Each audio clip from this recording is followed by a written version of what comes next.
katër porosi që në i dha neve profeti alayhi salatu wassalam.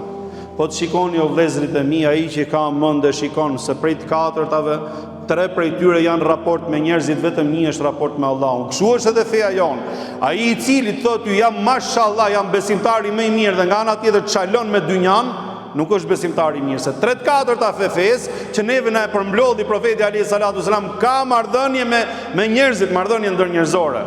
E ai i cili thotë dua Allahun me shpirt, patjetër që duhet i dojë edhe krijesat e Allahut, për hatër të Allahut, dhe duhet i rri korrekt dhe duhet i rri mirë ashtu siç duhet edhe krijesave të Allahut xhaleshanu.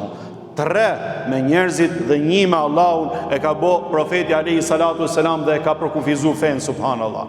Prandaj do të shohësh në tekstet fetare se kur njeriu del para Allahut xhaleshanu në ditën e gjykimit, mbase hakun që ka me Allahun Zoti ja fal, ja bën zero. E ketë falme, ndërsa hakun e robit nuk e falë Allahu xhaleshanu kur, derisa gjithë secili të marrë hakun ose të ta bëjë halal vetë, nëse ta bëj dikush halal në ditën e gjykimit, pra që më shumë të gjithë secili prej nesh ka nevojë për sevabe edhe për shpërblime subhanallahu.